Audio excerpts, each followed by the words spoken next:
حسبي ربي جل الله نور محمد صلى الله لا إله إلا الله.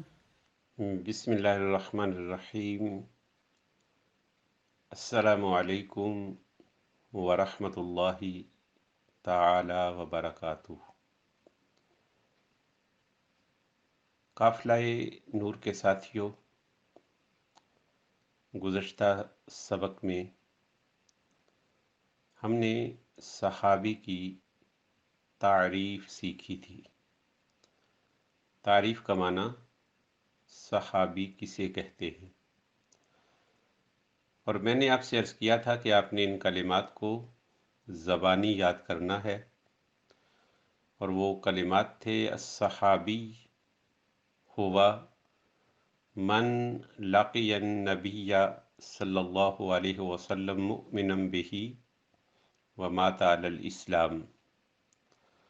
صحابی ہر وہ شخص ہے جس کی نبی دو جہاں صلی اللہ تعالی علیہ وآلہ وسلم سے ملاقات ہوئی ہو، اس حالت میں کہ وہ آپ پر ایمان رکھتا ہو اور پھر اس کی اسلام پر ہی موت واقع ہوئی ہو.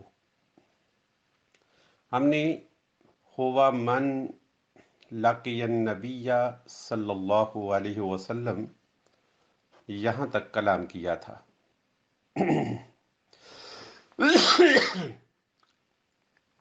مؤمنن، ایمان والا ہو، تو اس کا معنی یہ ہوا کہ وہ لوگ جنہوں نے نبی دو جہاں صلی اللہ تعالی علیہ وآلہ وسلم کو کفر کی حالت میں دیکھا ہو یا شرک کی حالت میں دیکھا ہو، وہ لوگ صحابی نہیں ہوں گے. یعنی ایک ایسا شخص جس کی جب نبی دو جہاں صلی اللہ تعالی علیہ وآلہ وسلم سے ملاقات ہوئی، اس وقت وہ کافر تھا، اس وقت وہ مشرک تھا. جب نبی دو جہاں صلی اللہ تعالی علیہ وآلہ وسلم کا وصال ہو گیا، اگر وہ شخص مسلمان ہو گیا تو وہ شخص صحابی نہیں ہوگا، اس لیے کہ جب اس کی نبی دو جہاں صلی اللہ علیہ وآلہ وسلم سے ملاقات ہوئی، اس وقت وہ مؤمن نہیں تھا. بہی، آپ پر، اس سے وہ شخص بھی نکل جائیں گے جنہوں نے نبی دو جہاں صلی اللہ تعالی علیہ وآلہ وسلم سے جب ملاقات کی ہو، اس وقت وہ مؤمن ہوں. اور مؤمن کا معنی یہ ہے کہ وہ پہلے انبیاء علیہ الصلوۃ والسلام پر ایمان رکھتے ہوں، کیونکہ نبی دو جہاں صلی اللہ تعالی علیہ وآلہ وسلم نے ابھی اپنی نبوت کا اعلان نہیں فرمایا، اس لیے وہ آپ کے نبی ہونے پر ایمان نہیں رکھتے، تو وہ لوگ بھی صحابی نہیں ہوں گے. وہ لوگ جنہوں نے نبی دو جہاں صلی اللہ تعالی علیہ وآلہ وسلم سے اس عالم میں ملاقات کی کہ وہ اس بات پر ایمان رکھتے تھے کہ آپ نبی آخر الزمان ہوں گے. جس طرح کہ جب نبی دو جہاں صلی اللہ تعالی علیہ وآلہ وسلم دو بار اعلان نبوت سے پہلے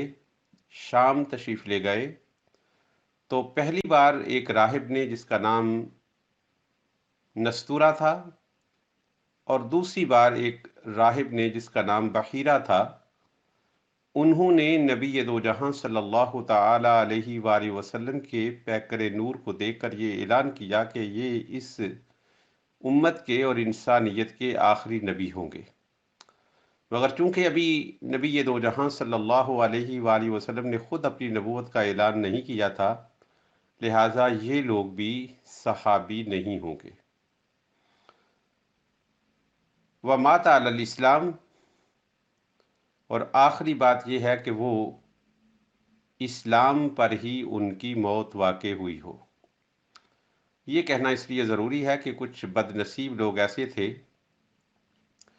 جو نبی دو جہاں صلی اللہ تعالی علیہ وآلہ وسلم پر ایمان لائے اور ایمان کی حالت میں انہوں نے نبی دو جہاں صلی اللہ علیہ وآلہ وسلم کی زیارت کی، مگر ایمان لانے کے بعد وہ مرتد ہو گئے، یعنی انہوں نے اسلام کو چھوڑ دیا۔ تو اسلام کو چھوڑ دینے سے اسلام لانے پر جتنی بھی ان کو فضیلت حاصل تھی اور جتنے بھی ان کے اعمال تھے وہ سب ضائع ہو گئے، لہذا ایسے لوگ بھی شرف صحابیت سے محروم ہو گئے۔ ان میں عبید اللہ بن جحش ہے اور ابن خطل ہے۔ یہ نبی دو جہاں صلی اللہ تعالی علیہ وآلہ وسلم پر ایمان لائے تھے، مگر بعد میں انہوں نے ایمان چھوڑ کر کفر کو اختیار کر لیا۔ خلاصہ کلام کے طور پر صحابی اس شخص کو کہیں گے جس کی جب نبی دو جہاں صلی اللہ علیہ وآلہ وسلم سے ملاقات ہوئی، اس وقت آپ اپنی نبوت کا اعلان فرما چکے تھے اور آپ لوگوں کو اپنی ذات پر ایمان لانے کی دعوت دے چکے تھے، اور وہ شخص پھر اپنی زندگی کی آخری سانس تک مومن رہا اور مسلمان رہا اور حالت اسلام میں ہی اس کا وصال ہوا، تو وہ شخص صحابی ہوگا۔ تو اس تعریف کو آپ یاد کر لیں گے، الصحابی هو من لقی النبی صلی اللہ علیہ وسلم مؤمنا به ومات علی الاسلام۔ اب چند باتیں آپ ذہن نشین فرمائیں۔ جب ایک شخص کی ملاقات نبی دو جہاں صلی اللہ علیہ وآلہ وسلم سے ہوئی، اس وقت آپ اپنی نبوت کا اعلان فرما چکے تھے۔ نمبر 2، آپ لوگوں کو اپنے نبی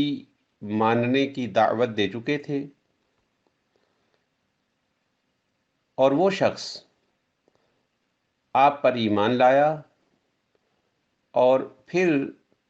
اپنی زندگی کی آخری سانس تک مومن رہا، یا ایمان سے محروم ہوا مگر پھر نبی دو جہاں صلی اللہ علیہ وآلہ وسلم کی حیات طیبہ میں وہ دوبارہ مومن ہو گیا، تو ایسا شخص صحابی کہلائے گا۔ جس شخص نے نبی دو جہاں صلی اللہ تعالی علیہ وآلہ وسلم سے اس وقت ملاقات کی جب آپ نے اپنی نبوت کا اعلان نہیں فرمایا تھا، یا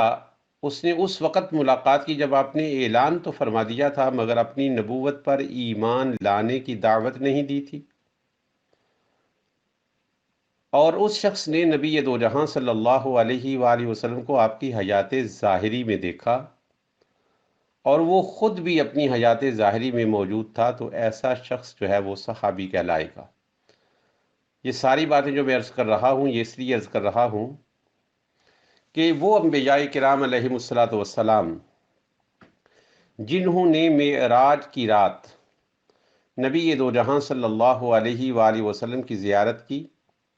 وہ خود اس عالم اجسام سے نہیں تھے بلکہ عالم ارواح سے تھے، لہٰذا وہ بھی صحابی نہیں کہلائیں گے۔ وہ راہب اور پہلی امتوں کے وہ لوگ جنہوں نے آپ کے ذات اقدس میں نبوت کی نشانیاں دے کر یہ اعلان کیا کہ یہی اس امت کے آخری نبی ہوں گے، مگر نبی دو جہاں صلی اللہ علیہ وسلم کی اعلان نبوت اور اپنی نبوت پر ایمان لانے سے پہلے ان کا وصال ہو گیا، وہ لوگ بھی صحابی نہیں ہوں گے۔ جس شخص کو نے نبی دو جہاں صلی اللہ علیہ وسلم کی خواب میں زیارت کی، وہ بھی صحابی نہیں ہوگا۔ جس شخص نے نبی دو جہاں صلی اللہ علیہ وآلہ وسلم کو کشف سے دیکھا، یعنی اپنی روحانیت سے دیکھا، وہ بھی صحابی نہیں ہوگا۔ جس شخص نے جاگتے ہوئے نبی دو جہاں صلی اللہ علیہ وسلم کے وصال کے بعد آپ کی زیارت کی، وہ بھی صحابی نہیں ہوگا۔ صحابی ہونے کے لیے چند باتیں ضروری ہیں، جو شخص ان باتوں سے متصف ہوگا اس کو صحابی کہیں گے۔ نمبر 1، جب اس کی نبی دو جہاں صلی اللہ علیہ وآلہ وسلم سے ملاقات ہوئی، اس وقت نبی دو جہاں صلی اللہ علیہ وآلہ وسلم اپنے نبی ہونے کا اعلان فرما چکے تھے۔ نمبر 2، اپنے نبی ہونے کا اعلان فرما دینے کے بعد آپ نے اپنے نبی ہونے پر ایمان لانے کی دعوت دے دی تھی۔ نمبر 3، اس وقت نبی دو جہاں صلی اللہ علیہ وآلہ وسلم اپنی حیات ظاہری میں موجود تھے۔ نمبر 4، ملاقات کرنے والا وہ شخص بھی اپنی ظاہری زندگی میں موجود تھا۔ وہ نبی دو جہاں صلی اللہ علیہ وسلم کی ملاقات کے وقت آپ پر ایمان رکھتا تھا، اور پھر وہ مرنے تک ہی مومن رہا، یا اگر وہ مرتد ہوا تو پھر نبی دو جہاں صلی اللہ علیہ وسلم کی حیات طیبہ میں وہ دوبارہ مومن ہو گیا تو اس شخص کو صحابی کہیں گے۔ اور صحابیت اتنا بڑا شرف ہے کہ صحابی کے رتبہ کے برابر غیر صحابی نہیں ہو سکتا۔ تو عزیز بیٹوں اور عزیز بیٹیوں، آپ نے صحابی کی تعریف کو یاد کرنا ہے، اور وہ صحابی کی تعریف ہے: ہوا من لقی النبی صلی اللہ علیہ وسلم مؤمنا بہ ومات علی الاسلام۔ اللہ تعالیٰ کی بارگاہ اقدس میں دعا ہے کہ پروردگار عالم نبی دو جہاں صلی اللہ تعالی علیہ وآلہ وسلم کی زیارت ہمیں بھی نصیب فرمائے۔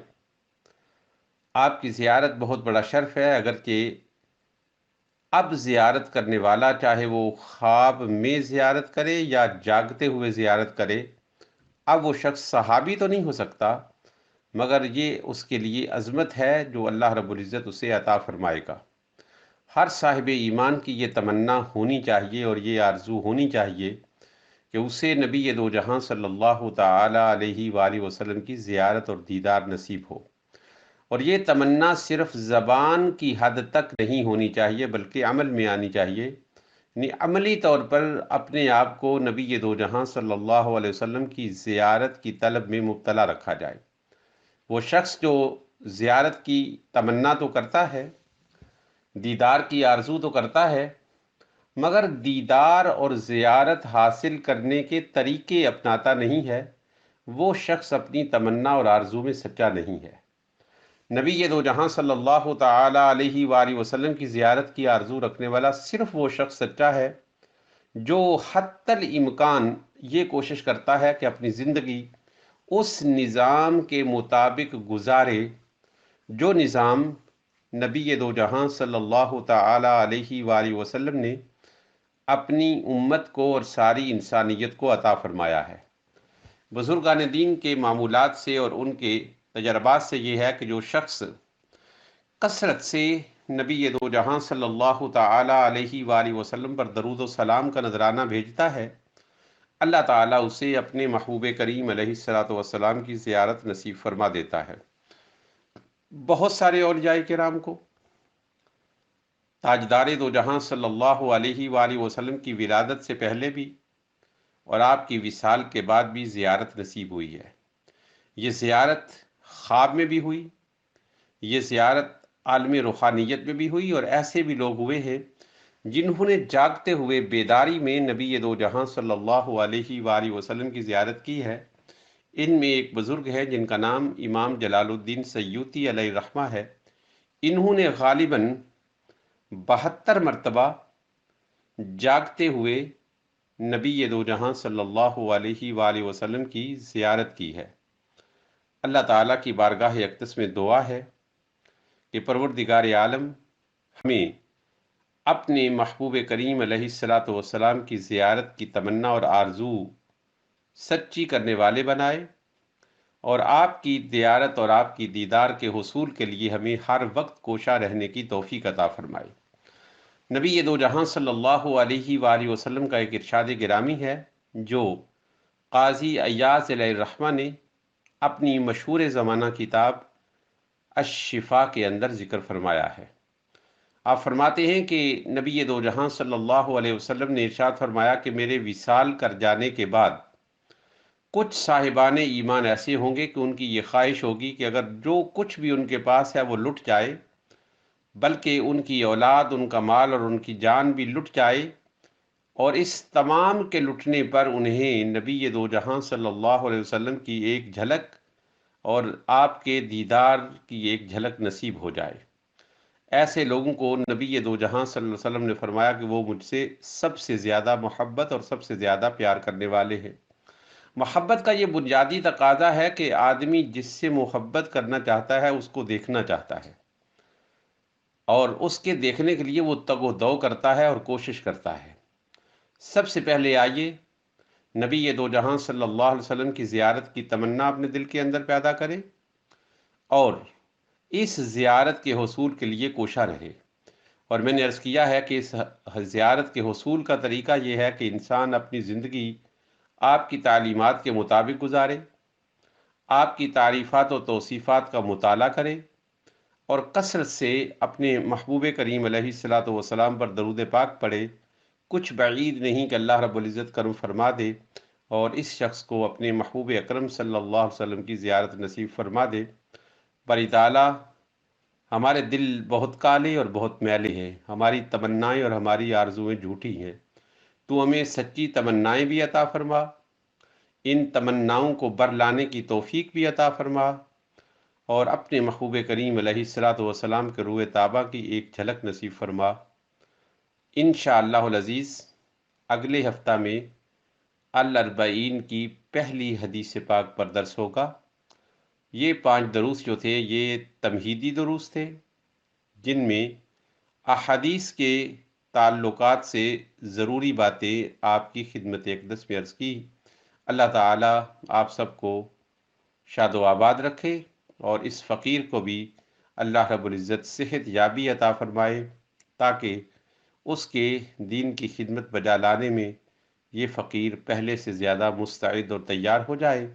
السلام علیکم ورحمۃ اللہ تعالی وبرکاتہ۔